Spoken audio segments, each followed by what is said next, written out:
तो आइए इस बेहतरीन लर्निंग जर्नी की शुरुआत करते हैं इस पहले चैप्टर से।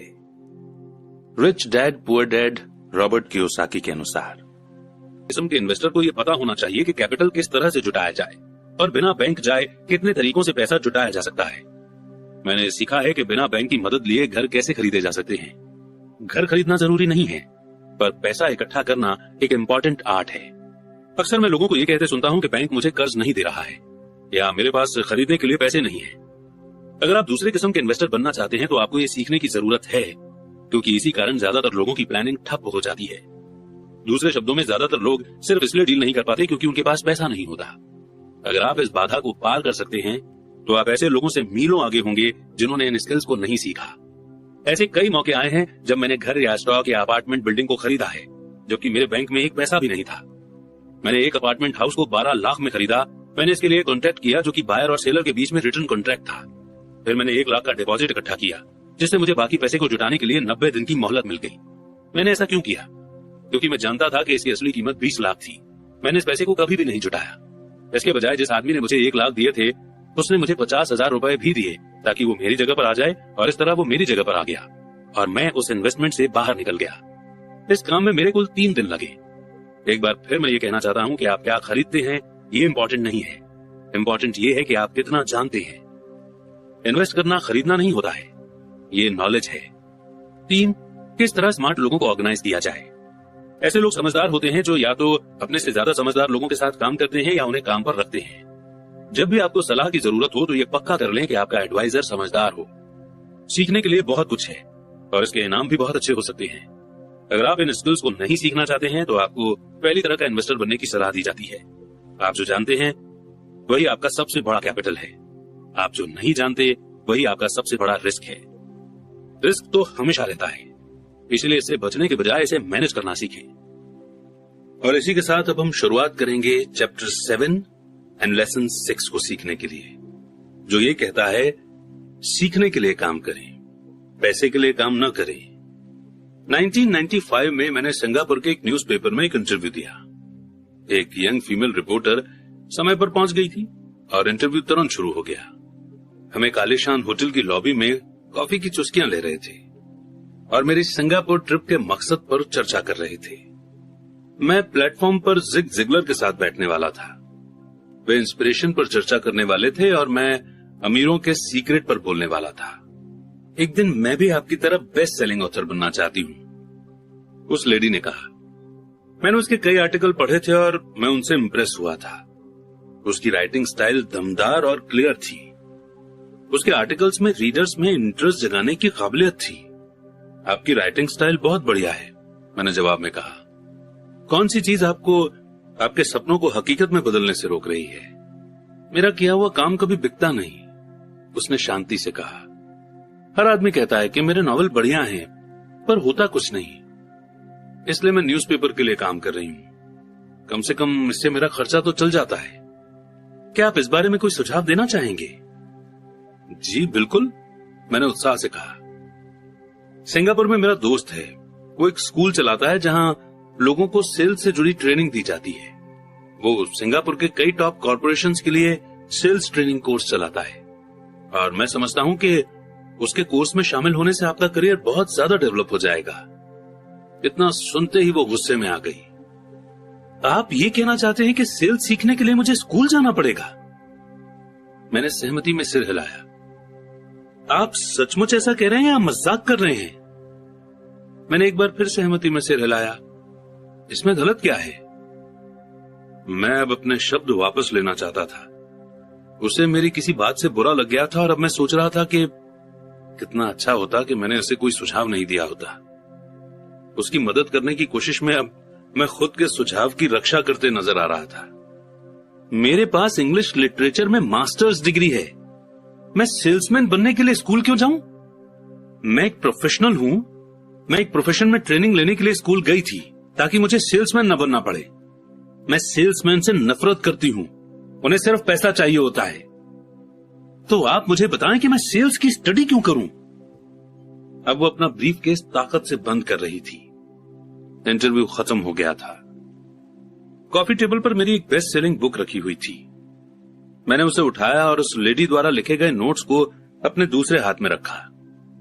क्या आप इसे देख सकती हैं? मैंने उसके नोट्स की तरफ इशारा किया। उसने अपने नोट्स पर नजर डाली। क्या? उसने उलझन में कहा। एक बार फिर मैंने उसके नोट्स की तरफ जानबूझकर इशारा किया। उसके पैड पर उसने लिखा था, Robert Kiyosaki, best selling author. यहां पर बेस्ट सेलिंग ऑथर लिखा हुआ है, न कि बेस्ट राइटिंग ऑथर। उसकी आंखें तुरंत फैल गई। मैं बहुत बुरा ऑथर हूं, आप बहुत बढ़िया ऑथर हैं।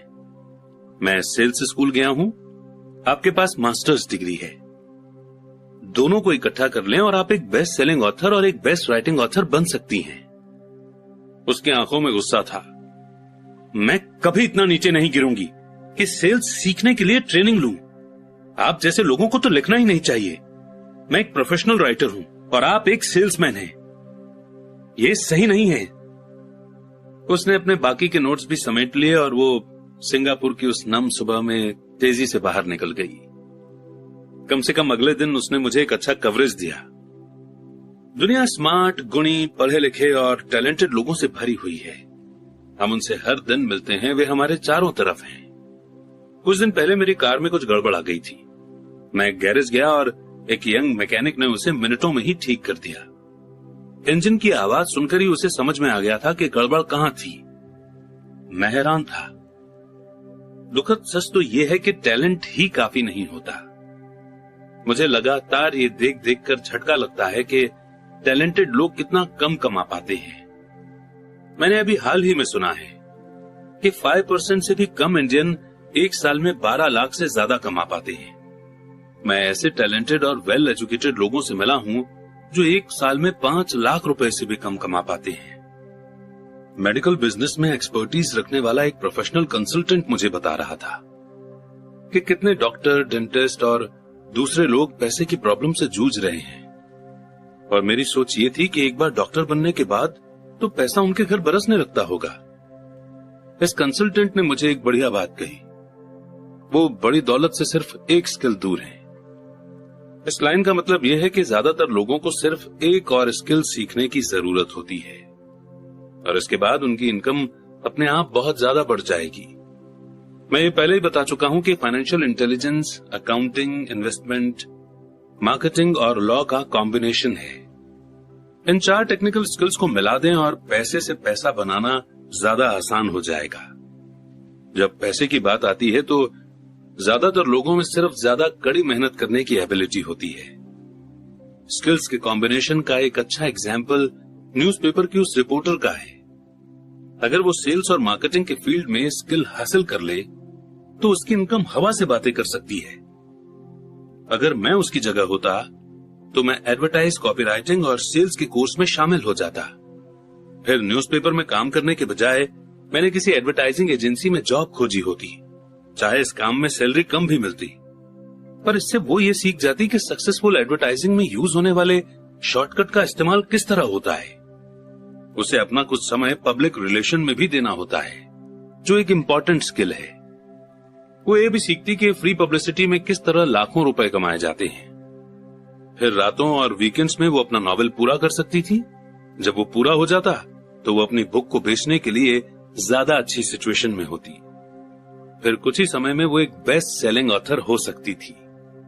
जब मैंने अपनी पहली book if you want to be rich and happy, don't go to school छपवाई तो एक पब्लिशर ने मुझे यह सुझाव दिया कि मैं टाइटल को बदलकर द इकोनॉमिक्स ऑफ एजुकेशन कर दूं। मैंने पब्लिशर से साफ कह दिया कि इस तरह के टाइटल से बुक की सिर्फ 2 कॉपी ही बिकेंगी। एक तो मेरा परिवार खरीदेगा और दूसरा मेरा सबसे अच्छा दोस्त, और वो दोनों ही इसे मुफ्त में पाने की आशा करेंगे। If you want to be rich and happy, don't go to school इस टाइटल को जानबूझकर चोट करने वाला बनाया गया था, क्योंकि मैं जानता था कि ऐसा करने से इसे बेहद पब्लिसिटी मिलेगी। मैं एजुकेशन को सपोर्ट करता हूं और एजुकेशन के सुधार में विश्वास करता हूं। नहीं तो मैं पुराने एजुकेशन सिस्टम को बदलने की बार बार डिमांड क्यों करता। इसलिए मैंने एक ऐसा टाइटल चुना जो टीवी और रेडियो शो पर ज्यादा प्रमोट हो सकता था, सिर्फ इसलिए क्योंकि मैं कंट्रोवर्सी में घिरने से नहीं डरता। कई लोगों का विचार था कि मैं कोई बेवकूफ था, पर बुक बिकी और बहुत बिकी। जब मैं यूएस मर्चेंट मरीन एकेडमी में 1969 में ग्रेजुएट हुआ तो मेरे पढ़े लिखे डैडी खुश हुए। स्टैंडर्ड ऑयल ऑफ कैलिफोर्निया ने मुझे अपने ऑयल टैंकर फ्लीट में काम दे दिया। मैं थर्ड मेट था और हालांकि मेरी सैलरी मेरे साथियों की तुलना में कम थी, पर कॉलेज के बाद पहले काम के हिसाब से ठीक थी। मेरी शुरुआती सैलरी हर साल 4.5 लाख रुपए थी, जिसमें ओवर टाइम भी शामिल था और मुझे सिर्फ 7 महीने काम करना पड़ता था। बाकी के 5 महीने मेरी छुट्टियां होती थी। अगर मैं चाहता तो मैं एक सहायक यानी कि सब्सिडियरी शिपिंग कंपनी के साथ वियतनाम जा सकता था और अपनी 5 महीनों की छुट्टियों के बदले अपनी सैलरी दुगनी कर सकता था। मेरे सामने एक बहुत बढ़िया करियर था, पर मैंने 6 महीने बाद ही रिजाइन कर दिया और मरीन कॉर्प्स में भर्ती हो गया ताकि मैं हवाई जहाज उड़ाना सीख सकूं। मेरे पढ़े लिखे डैडी का दिल टूट गया। अमीर डैडी ने मुझे बधाइयां दी। स्कूल और जॉब में स्पेशलाइजेशन का विचार एक पॉपुलर विचार है, यानी कि ज्यादा पैसा कमाने के लिए या प्रमोशन हासिल करने के लिए आपको स्पेशलाइजेशन हासिल करने की जरूरत है। इसीलिए मेडिकल डॉक्टर्स तुरंत चाइल्ड स्पेशलिस्ट या ऑर्थोपेडिक जैसी स्पेशलाइजेशन हासिल करने में जुट जाते हैं। यही अकाउंटेंट्स, आर्किटेक्ट्स, वकीलों, पायलटों और बाकी लोगों की भी स्ट्रेटेजी है। मेरे पढ़े लिखे डैडी इस विचारधारा में विश्वास रखते थे, इसलिए वे डॉक्टरेट मिलने के बाद एक्साइटेड हो गए थे। वे अक्सर ये मानते थे कि स्कूल में ऐसे लोगों का सम्मान किया जाता है जो कम से कम चीजों के बारे में ज्यादा से ज्यादा पढ़ते हैं। अमीर डैडी मुझे उसका ठीक उल्टा करने के लिए मोटिवेट करते थे। आपको हर चीज के बारे में थोड़ा थोड़ा पता होना चाहिए, ये उनका सुझाव था। इसलिए मैंने उनकी कंपनियों में कई डिपार्टमेंट में सालों तक काम किया। कुछ समय के लिए मैंने उनके अकाउंटिंग डिपार्टमेंट में काम किया। हालांकि मैं कभी अकाउंटेंट नहीं बन सकता था, पर वे चाहते थे कि मैं उस डिपार्टमेंट में रहकर उसके बारे में मोटी मोटी बातें समझ लूं। अमीर डैडी जानते थे कि मैं वहां की वोकैबुलरी को समझ लूंगा कि क्या इंपॉर्टेंट होता है और क्या नहीं। मैं एक बस बॉय और कंस्ट्रक्शन वर्कर के रूप में भी काम कर चुका हूं और सेल्स, रिजर्वेशन और मार्केटिंग में भी।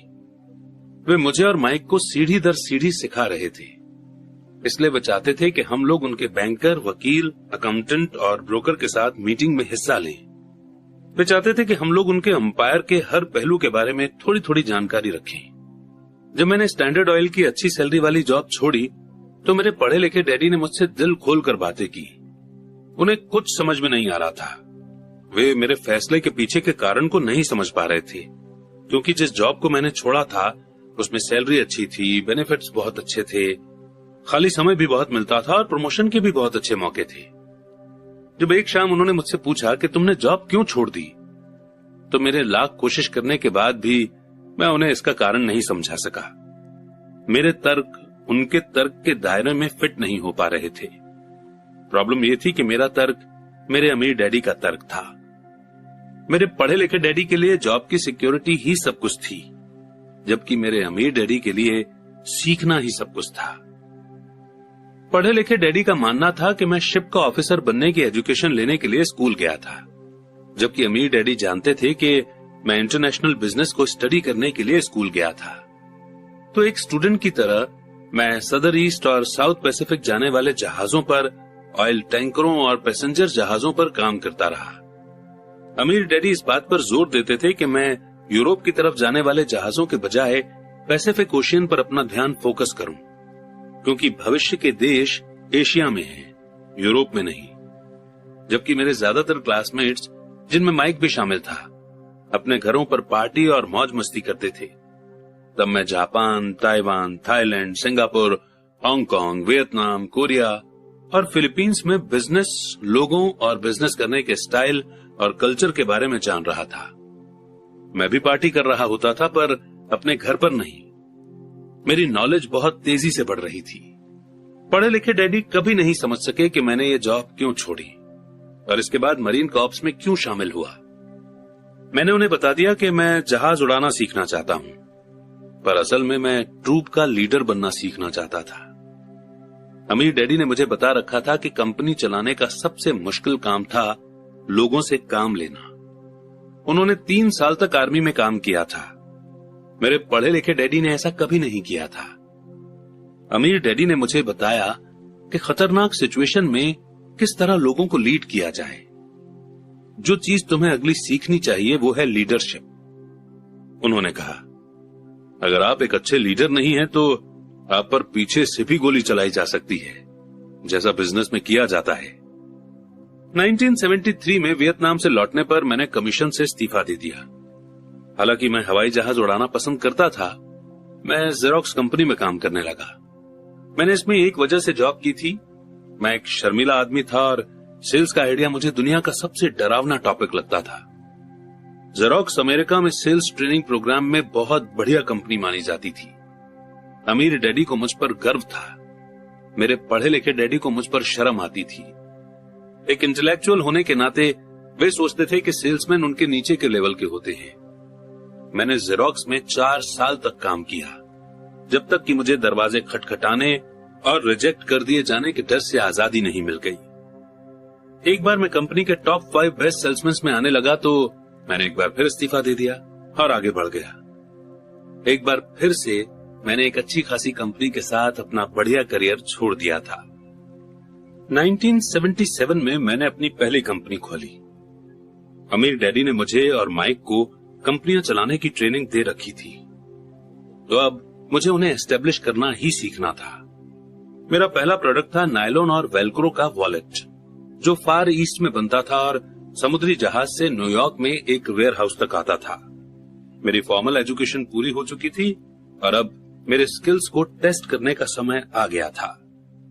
अगर मैं फेल होता तो मैं दिवालिया हो गया होता।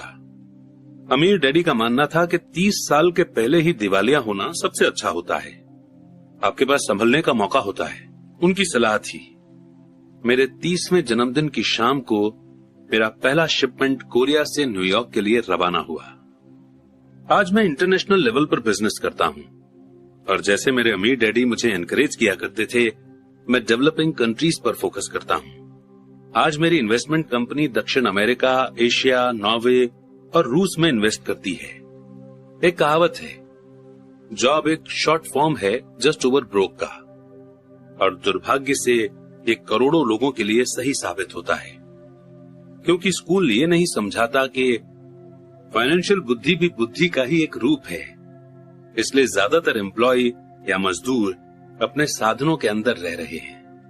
वे मेहनत करते हैं और अपने बिल चुकाते हैं। एक और डरावनी मैनेजमेंट थ्योरी है, काम करने वाले इसीलिए कड़ी मेहनत करते हैं ताकि उन्हें जॉब से न निकाल दिया जाए, और मालिक उन्हें सिर्फ इतना देते हैं ताकि काम करने वाले काम छोड़कर न चले जाएं। अगर आप ज्यादातर कंपनियों की सैलरी देखें तो आप पाएंगे कि इस बात में थोड़ी बहुत सच्चाई तो है। इसका कुल नतीजा ये होता है कि ज्यादातर एम्प्लॉय आगे नहीं बढ़ पाते। वे वही करते हैं जो उन्हें सिखाया जाता है। सिक्योर जॉब खोज लो। ज्यादातर काम करने वाले कम समय के इनाम जैसे सैलरी और दूसरे फायदों के लिए काम करते हैं, पर लॉन्ग टर्म के नजरिए से ये उनके लिए नुकसान का सौदा साबित होता है। इसके बजाय मैं यंग लोगों को यही सलाह दूंगा कि जॉब खोजते समय वे इस बात पर कम ध्यान दें कि वे कितना कमा रहे हैं, और इस बात पर ज्यादा ध्यान दें कि वे कितना सीख रहे हैं। रास्ते पर आगे की तरफ देखकर ये तय करें कि किसी खास प्रोफेशन को चुनने के पहले और रैट रेस में फंसने के पहले वे कितने स्किल्स में माहिर होना चाहते हैं। जेरी मैगवायर फिल्म में टॉम क्रूज का बहुत बढ़िया रोल था, और इस फिल्म में कई बहुत जोरदार डायलॉग थे। शायद सबसे यादगार लाइन थी, मुझे पैसा दिखाओ, और एक और लाइन थी जो मेरे हिसाब से ज्यादा सच्ची थी। ये उस सीन में थी जहां टॉम क्रूज फर्म छोड़कर जा रहा है। उसे जॉब से निकाल दिया गया है और वो पूरी कंपनी से पूछता है, मेरे साथ कौन आना चाहता है? और सब लोग चुपचाप और शॉक्ड खड़े रहते हैं। सिर्फ एक औरत बोलती है, मैं आना तो चाहती हूं, पर मेरा 3 महीने में प्रमोशन होने वाला है। ये लाइन शायद पूरी फिल्म की सबसे सच्ची बात है।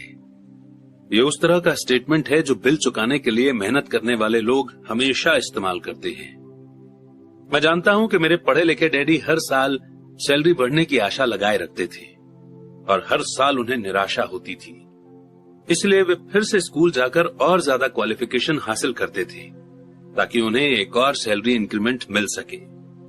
पर एक बार फिर उन्हें निराशा ही हाथ लगती थी। मैं अक्सर लोगों से ये सवाल पूछता हूं, रोजमर्रा के ये काम आपको कहां ले जा रहे हैं? छोटे हैमस्टर की तरह लोगों को यह देखना चाहिए कि उनकी कड़ी मेहनत का नतीजा क्या निकल रहा है, उनका भविष्य कैसा होगा। Cyril Brickfield, the American Association of Retired People के पहले वाले एग्जीक्यूटिव डायरेक्टर का कहना है कि प्राइवेट पेंशन की हालत बहुत खराब है। पहली बात तो यह है कि आज काम करने वालों में से 50% को कोई पेंशन नहीं मिलेगी। इसी बात से चिंता होनी चाहिए। और बाकी बचे 50% में से भी 75 से 80% लोगों को मामूली पेंशन मिलेगी, जो हर महीने 5500 रुपए या 10,000 रुपए या 20,000 रुपए होगी। अपनी बुक द रिटायरमेंट मिथ में क्रेग एस कापेल लिखते हैं, मैं एक बड़ी नेशनल पेंशन एडवाइजरी फर्म के हेड ऑफिस में गया और मैं मैनेजिंग डायरेक्टर से मिला, जिसकी एक्सपर्टीज बढ़िया रिटायरमेंट प्लान्स तैयार करने में थी। जब मैंने उससे पूछा कि छोटे ऑफिस में काम करने वाले लोगों को पेंशन से कितनी इनकम की उम्मीद करनी चाहिए, तो उसने विश्वास भरी मुस्कुराहट के साथ कहा, सिल्वर बुलेट।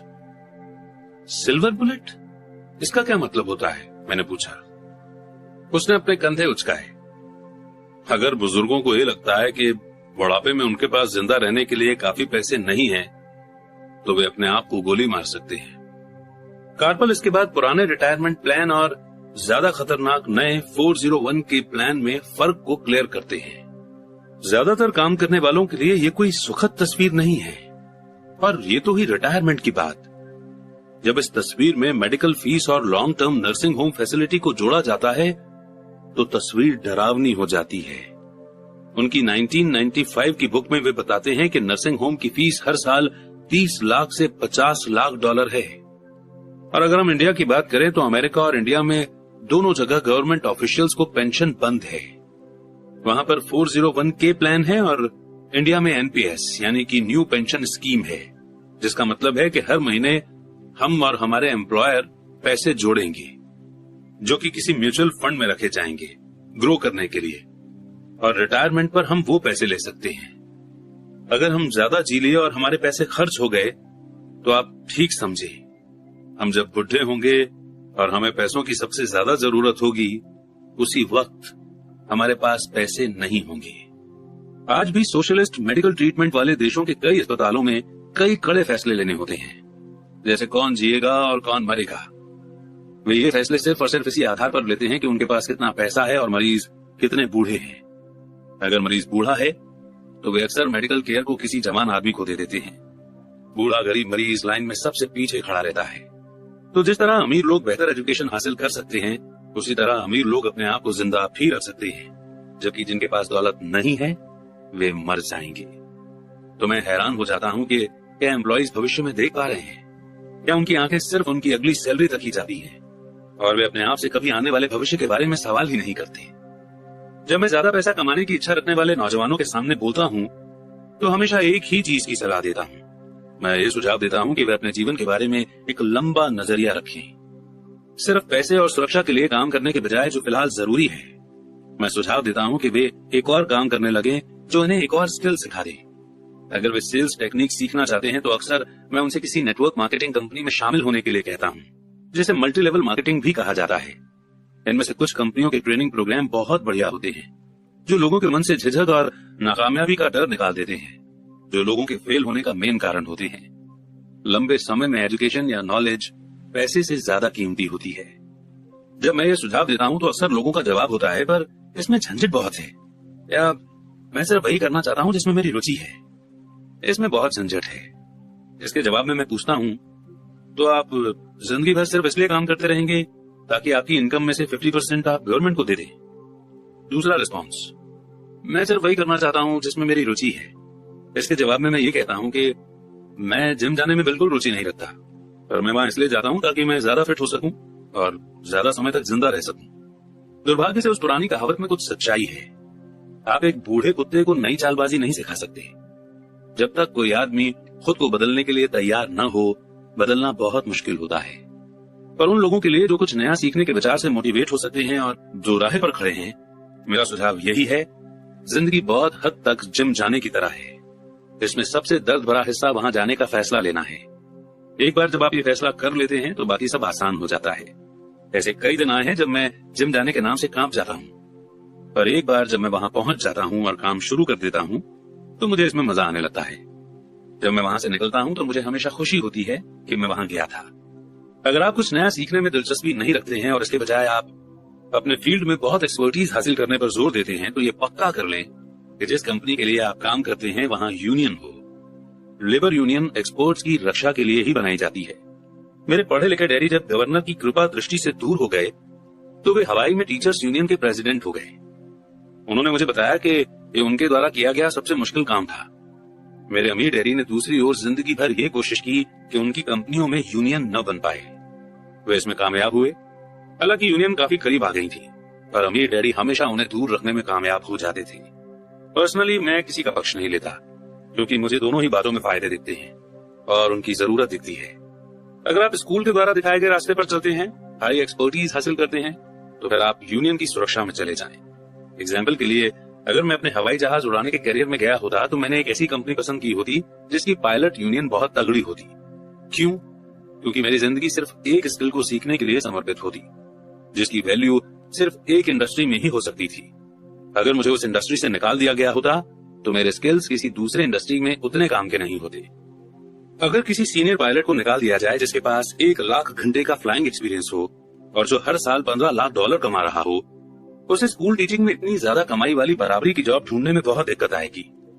स्किल्स एक इंडस्ट्री से दूसरी इंडस्ट्री में ट्रांसफर नहीं होती, क्योंकि एयरलाइन इंडस्ट्री में जिन स्किल्स की जरूरत होती है और जिसके लिए पायलट को ज्यादा सैलरी दी जाती है, वे स्कूल सिस्टम में उतने इंपॉर्टेंट नहीं होते। आज डॉक्टरों के लिए भी ये सही है। मेडिकल फील्ड में इतने बदलाव हो रहे हैं। कई मेडिकल एक्सपर्ट मेडिकल ऑर्गेनाइजेशन जैसे HMO से जुड़ना पसंद करते हैं। स्कूल के टीचर्स को यूनियन का मेंबर होना पड़ता है। आज अमेरिका में टीचर्स की यूनियन सबसे बड़ी और अमीर लेबर यूनियन है। NEA यानी कि नेशनल एजुकेशन एसोसिएशन के पास बहुत ज्यादा पॉलिटिकल इन्फ्लुएंस है। टीचर्स को अपनी यूनियन की सुरक्षा की जरूरत होती है, क्योंकि एजुकेशन के बाहर उनकी स्किल्स की वैल्यू रिलेटिवली काफी कम होती है। तो रूल ये है, एक्सपर्टीज हासिल करो और यूनियन बना लो। स्मार्ट लोग यही करते हैं। जब मैं अपनी क्लास से पूछता हूं कि आप में से कितने मैकडॉनल्ड से अच्छा हैमबर्गर बना लेते हैं, तो लगभग सभी स्टूडेंट्स अपने हाथ खड़े कर देते हैं। मैं फिर पूछता हूं, अगर आप में से ज्यादातर बेहतर हैमबर्गर बना लेते हैं तो ऐसा क्यों होता है कि मैकडॉनल्ड आपसे ज्यादा पैसा बना लेता है? जवाब साफ है, मैकडॉनल्ड बिजनेस सिस्टम में आपसे अच्छा है। ज्यादातर टैलेंटेड लोग सिर्फ इसलिए गरीब होते हैं क्योंकि वे अपना सारा ध्यान बेहतर हैमबर्गर बनाने में लगाते हैं और बिजनेस सिस्टम के बारे में कुछ नहीं जानते। हवाई में मेरा एक दोस्त है जो एक कमाल का आर्टिस्ट है। वो काफी पैसा कमा लेता है। एक दिन उसकी माँ के वकील ने उसे बताया कि उसकी माँ ने अपने बेटे के नाम पर $35,000 छोड़े हैं। ये रकम गवर्नमेंट और वकीलों द्वारा अपना हिस्सा लेने के बाद बची थी। तुरंत उसने इस पैसे को ऐड करके अपने बिजनेस को बढ़ाने का सोचा। 2 महीने बाद उसका पहला पूरा पेज का एक कलरफुल एड एक जानी मानी मैगजीन में पब्लिश हुआ, जिसके रीडर बहुत अमीर लोग थे। ये एड 3 महीने तक चला। उसे एड के लिए कोई जवाब नहीं मिला और उसकी सारी पूंजी इस एड में खत्म हो गई और अब वो मैगजीन पर केस ठोकना चाहता है। एक ऐसे आम आदमी का एग्जाम्पल है जो कि एक बेहतरीन हैमबर्गर बना सकता है, पर बिजनेस की समझ बिल्कुल नहीं रखता। जब मैंने उससे पूछा कि उसने क्या सीखा, तो उसका जवाब सिर्फ यही था कि ऐड करने वाले लोग धोखेबाज होते हैं। मैंने फिर उससे पूछा कि क्या वो सेल्स में या डायरेक्ट मार्केटिंग में कोई कोर्स करना चाहता है, तो उसका जवाब था, मेरे पास समय नहीं है और मैं अपना पैसा बर्बाद नहीं करना चाहता। दुनिया टैलेंटेड गरीब लोगों से भरी पड़ी है। अक्सर वे या तो गरीब हैं या फिर पैसे की प्रॉब्लम से जूझ रहे हैं या अपनी स्किल से कम पैसा कमा रहे हैं, और इसकी जिम्मेदार उनकी नॉलेज नहीं है, बल्कि उनकी नॉलेज की कमी है। वे एक बेहतर हैमबर्गर बनाने के स्किल्स को पैना करने में ही लगे रहते हैं और हैमबर्गर को बेचने और उसे घर तक पहुंचाने की एफिशिएंसी पर बिल्कुल भी ध्यान नहीं देते हैं। शायद मैकडॉनल्ड सबसे अच्छा हैमबर्गर नहीं बनाता है, पर वे एक एवरेज हैमबर्गर को बेचने और उसे घर तक पहुंचाने में बेस्ट हैं। गरीब डैडी चाहते थे कि मैं स्पेशलाइजेशन हासिल करूं। उनका विचार था कि अगर मैं ऐसा करूंगा तो मुझे ज्यादा सैलरी मिलेगी।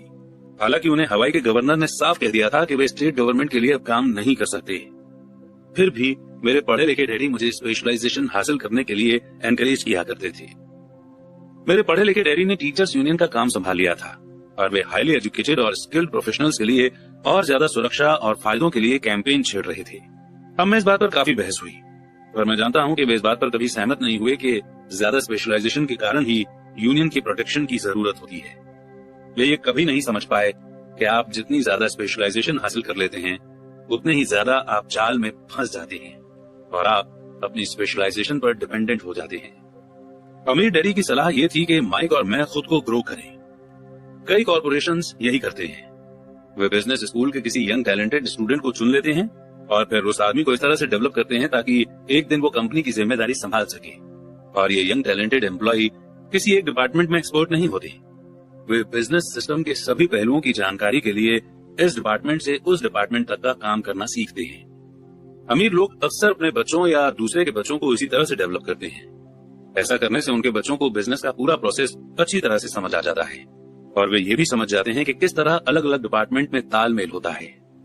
सेकेंड वर्ल्ड वॉर की पीढ़ी में एक कंपनी से दूसरी कंपनी में जाना बुरा समझा जाता था। आज इसे स्मार्ट समझा जाता है क्योंकि लोग ज्यादा स्पेशलाइजेशन हासिल करने के बजाय इस कंपनी को बदलकर दूसरी कंपनी में जाना पसंद करेंगे। तो क्यों न कमाने के बजाय सीखने पर फोकस किया जाए। कम समय में हो सकता है कि आपकी इनकम कम हो, पर लंबे समय में इससे आपको बहुत ज्यादा फायदा होगा। सक्सेस के लिए जिन मेन मैनेजमेंट स्किल्स की जरूरत होती है वे हैं 1. कैश फ्लो का मैनेजमेंट, 2. सिस्टम्स का मैनेजमेंट, आपके और आपके परिवार के साथ समय को मिलाकर, 3. लोगों का मैनेजमेंट। सबसे इंपॉर्टेंट स्किल्स सेल्स और मार्केटिंग की समझ होती है। सेल्समैनशिप ही पर्सनल सक्सेस की चाबी है, इसलिए आपको दूसरे आदमी के साथ कम्युनिकेशन में माहिर होना चाहिए, चाहे वो कोई कस्टमर हो, एम्प्लॉय हो, बॉस हो, पत्नी हो या फिर बच्चे हो। कम्युनिकेशन स्किल्स जैसे लिखना, बोलना और सौदेबाजी यानी बार्गेनिंग करना कामयाब जीवन के लिए बहुत जरूरी है। ये एक ऐसी स्किल है जिस पर मैं लगातार मेहनत करता हूँ और अपनी नॉलेज को बढ़ाने के लिए कोर्सेज में भाग लेता हूँ या एकेडमिक टेप खरीदता रहता हूँ। जैसा कि मैंने बताया कि मेरे पढ़े लिखे डैडी ने जितनी ज्यादा मेहनत की वे उतने ही ज्यादा काबिल बने। उन्होंने जितनी ज्यादा एक्सपर्टीज हासिल की वे उतने ही ज्यादा फंसते चले गए। हालांकि उनकी सैलरी बढ़ी पर उनके ऑप्शंस कम होते चले गए। जब उन्हें गवर्नमेंट जॉब से हटा दिया गया तभी उन्हें पता चला कि वे बिजनेस के नजरिए से कितने रिस्क में थे। ये तो उसी तरह का मामला हो गया जैसे प्रोफेशनल एथलीट को अचानक चोट लग जाए या वो खेलने के लिए ज्यादा बूढ़ा हो जाए।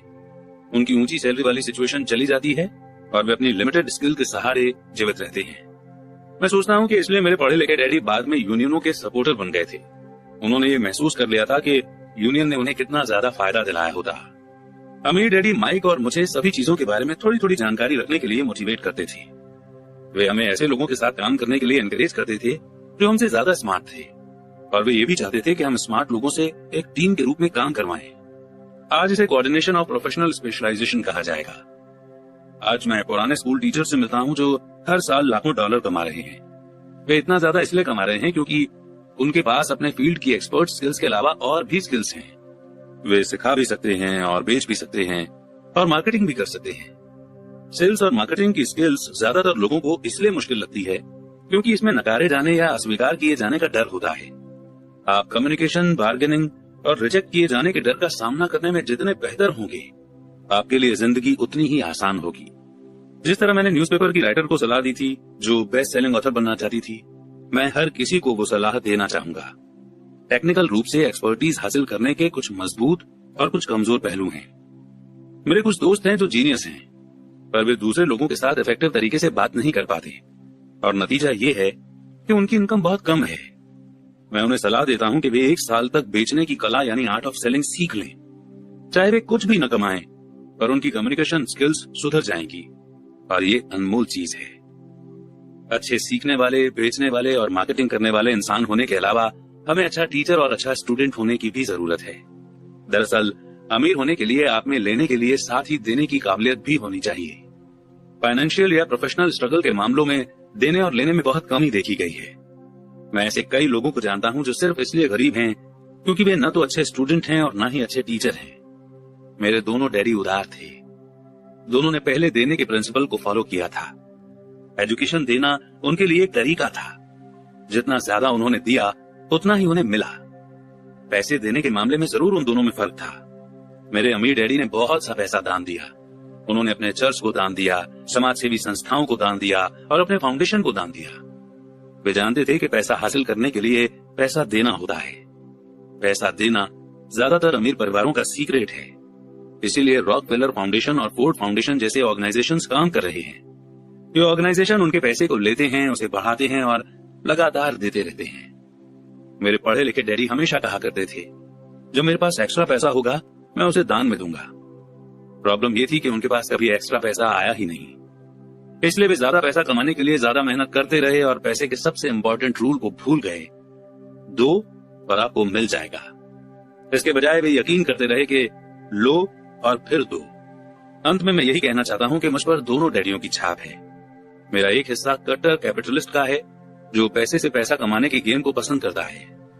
मेरा दूसरा हिस्सा एक सोशल रूप से जिम्मेदार टीचर का है जो गरीबों और अमीरों के बीच बढ़ते फाइनेंशियल गैप से बहुत ज्यादा चिंतित है। मैं इस बढ़ते हुए गैप के लिए दकियानुसी एजुकेशन सिस्टम को जिम्मेदार मानता हूं। और इसी पॉइंट पर इन्हीं लर्निंग्स के साथ में चैप्टर 7 एंड हमारी सीख नंबर 6 यहीं पर विराम लेती है। चैप्टर 8 बाधाओं को पार करना। एक बार लोग पढ़ लें और उनमें पैसे की समझ आ भी जाए तो भी फाइनेंशियल आजादी हासिल करने के लिए उन्हें कई बाधाओं का सामना करना पड़ सकता है। ऐसे 5 कारण हैं जिनके कारण पैसे की समझ रखने वाले लोग अपने एसेट वाले कॉलम को ज्यादा नहीं बढ़ा पाते। एसेट वाला कॉलम जिससे बहुत सारा कैश फ्लो आता है, एसेट वाला कॉलम जो उन्हें अपने सपने की जिंदगी जीने का मौका देता है और अपने बिल चुकाने के लिए हरदम काम करने के झंझट से आजादी दे सकता है। ये 5 कारण हैं। 1 डर, 2 सनकीपन, 3 आलस, 4 बुरी आदतें और 5 जिद। कारण नंबर 1 पैसा खोने के डर से पार पाना। मैं कभी किसी ऐसे इंसान से नहीं मिला जिसे पैसे का नुकसान अच्छा लगता हो, और मैं कभी किसी ऐसे अमीर आदमी से भी नहीं मिला जिसने कभी भी पैसे का नुकसान न उठाया हो। पर मैं ऐसे बहुत से गरीब लोगों से मिला हूं जिन्होंने एक भी पैसा नहीं खोया है इन्वेस्टमेंट में। पैसा खोने का डर नेचुरल है, ये हर आदमी को होता है, अमीरों को भी। पर यह डर प्रॉब्लम नहीं है। प्रॉब्लम यह है कि आप इस डर का सामना किस तरह से करते हैं, पैसा खोने के बाद सिचुएशन से किस तरह से डील करते हैं, आप नाकामयाबी को किस तरह से लेते हैं। और यह आपके जीवन में बहुत इंपॉर्टेंट है। ये जिंदगी में सिर्फ पैसे के बारे में नहीं बल्कि हर चीज के बारे में सही है। एक अमीर आदमी और एक गरीब आदमी में बेसिक फर्क यही होता है कि वे इस डर से किस तरह मुकाबला करते हैं। डरने में कोई बुराई नहीं है। पैसे के मामले में डरपोक होना भी कोई बुरी बात नहीं है। आप अब भी अमीर हो सकते हैं। हम सभी कुछ मौकों पर बहादुर होते हैं और कुछ मौकों पर डरपोक। मेरे दोस्त की पत्नी एक इमरजेंसी रूम की नर्स है। जब भी वो खून देखती है तो वो तुरंत काम में जुट जाती है। जब भी मैं इन्वेस्टमेंट का जिक्र करता हूं वो भाग जाती है। जब मैं खून देखता हूं तो मैं भागता नहीं, मैं बेहोश हो जाता हूं। मेरे अमीर डैडी पैसे के नुकसान के डर या फोबिया को समझते थे। कुछ लोग सांप से डरते हैं, कुछ लोग पैसा गंवाने से डरते हैं। दोनों ही फोबिया हैं। उनका कहना था, पैसा गंवाने के बारे में उनका सुझाव यह छोटी सी लाइन थी, अगर आप रिस्क से घबराते हैं और चिंता करते हैं तो जल्दी शुरू कर दें। इसलिए बैंक तभी बचत यानी सेविंग्स की आदत डालना चाहती है जब आप छोटे होते हैं। अगर आप कम उम्र में शुरू करते हैं तो आपके लिए अमीर होना ज्यादा आसान होगा। मैं इस बारे में ज्यादा डिटेल में कुछ नहीं कहूंगा, पर 20 साल की उम्र में सेविंग शुरू करने वाले और 30 साल की उम्र में सेविंग शुरू करने वाले लोगों में बहुत बड़ा फर्क होता है, बहुत ही बड़ा फर्क। कहा जाता है कि दुनिया के अजूबों में से एक है कंपाउंड इंटरेस्ट की ताकत। मैनहट्टन आइलैंड की परचेज दुनिया के महान डील्स में से एक मानी जाती है। न्यूयॉर्क को $24 में खरीदा गया था, पर अगर उस $24 को 8% एनुअल इंटरेस्ट पर इन्वेस्ट कर दिया जाता तो वही $24 1995 के अंत तक $28 ट्रिलियन से ज्यादा हो गए होते। मैनहट्टन को 1995 की रियल एस्टेट की कीमतों पर दोबारा खरीदा जा सकता था और इसके बाद भी इतना पैसा बच जाता कि लॉस एंजलिस का ज्यादातर हिस्सा खरीदा जा सके। मेरा पड़ोसी एक बड़ी कंप्यूटर कंपनी के लिए काम करता है। वो 25 सालों से वहां पर है। अगले 5 सालों में वो कंपनी छोड़ देगा और उसके 401 के रिटायरमेंट प्लान में $40 लाख जमा होंगे। ये mainly fast growing mutual fund में इन्वेस्ट किए गए हैं जो बाद में बॉन्ड और गवर्नमेंट सिक्योरिटीज में बदल लिए जाएंगे। जॉब छोड़ते वक्त उसकी उम्र सिर्फ 55 साल होगी।